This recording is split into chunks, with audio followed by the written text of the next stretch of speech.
राधे राधे बंधुओं, बहुत स्वागत है आपका ज्योतिष धर्म चैनल पर। बंधुओं, इस वीडियो में हम आपको बताएंगे कि गणेश जी को दूर्वा क्यों प्रिय है।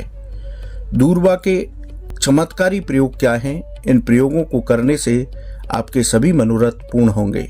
बंधुओं, भाद्रपद मास के शुक्ल पक्ष की चतुर्थी तिथि को गौरी पुत्र गणेश का जन्मोत्सव पर्व मनाया जाता है। भगवान गणेश की विधि विधान के साथ पूजा करने से साधक को सभी सुखों की प्राप्ति होती है। विघ्नहर्ता की कृपा से उसके जीवन की सभी बाधाएं दूर हो जाती हैं। शास्त्रों के मुताबिक भगवान गणेश आदि अनंत देव हैं। इनकी उपासना सभी मनोरथों को, सभी तरह के आपके नवग्रह के दोषों को भी दूर करती है। भगवान गणेश को दूर्वा यानी दूब घास बेहद प्रिय है। जैसे भगवान श्रीहरि की पूजा तुलसी के बिना, देवादिदेव महादेव की पूजा बेलपत्र के बिना अधूरी रहती है, वैसे ही भगवान गणेश की पूजा दूर्वा के बिना अधूरी रहती है। भगवान गणेश को दूर्वा अर्पित करने से वे साधक की सभी मनोकामनाएं सहज रूप में पूरी कर देते हैं। जितना महत्व दूर्वा का शास्त्रों में बताया गया है, उतना ही महत्व इसका आयुर्वेद शास्त्रों में बताया गया है। यानी दूर्वा का प्रयोग भी अनेक प्रकार की औषधियों को बनाने में किया जाता है।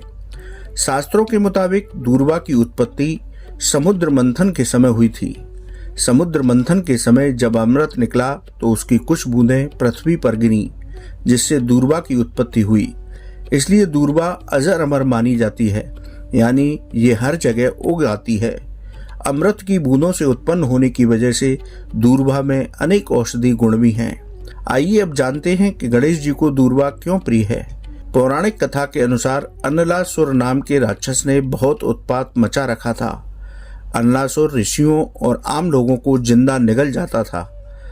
इस दैत्य से परेशान होकर देवी देवता और ऋषि मुनि भगवान शिव की शरण में गए। देवादिदेव महादेव ने कहा कि अन्नलासुर राक्षस को सिर्फ गणेश जी ही मार सकते हैं, इसलिए आप सभी उनकी शरण में जाओ। शिव जी के कहे अनुसार देवताओं ने भगवान गणेश की आराधना की। देवताओं की प्रार्थना पर गणेश जी प्रसन्न हुए। गणेश जी ने अन्नलासुर राक्षस के साथ युद्ध करते हुए उसे निगल लिया। दैत्य को निगलने से उनके पेट में जलन होने लगी। इस जलन को शांत करने के लिए कश्यप ऋषि ने उन्हें दूर्वा की 21 गांठें बनाकर खाने के लिए दी। दूर्वा को खाते ही गणेश जी के पेट की जलन शांत हो गई और गणेश जी अत्यंत प्रसन्न हुए। गणेश जी ने कहा कि आज से ये दूर्वा मुझे अत्यंत प्रिय रहेगी। जो मुझे दूर्वा अर्पित करेगा, मैं उसकी न सिर्फ पूजा स्वीकार करूंगा, बल्कि उसकी मनोकामनाएं भी पूरी करूंगा। कहा जाता है कि तभी से भगवान गणेश को दूर्वा चढ़ाने की परंपरा शुरू हुई। इसके साथ ही और अनेक कथाएं शास्त्रों में दी गई हैं। यही वजह है गणपति को प्रसन्न करने के लिए उनकी पूजा में दूर्वा को शामिल किया गया। आइए अब आपको बताते हैं दूर्वा के खास प्रयोग, जिन्हें करने से आपकी मनोकामनाएं, आपकी समस्याओं का समाधान सहज रूप में हो जाएगा।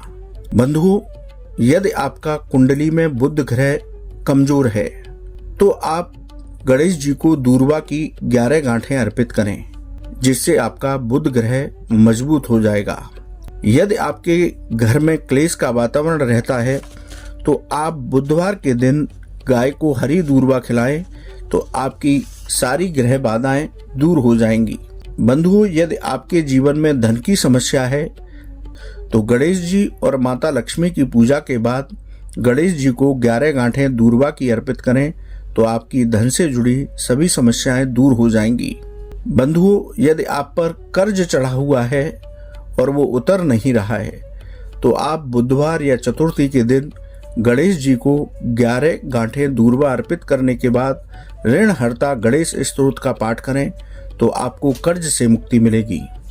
बंधुओं, यदि आप नौकरी और व्यापार में तरक्की चाहते हैं तो बुधवार या चतुर्थी को 21 दूर्वा गांठें गणेश जी को अर्पित करें।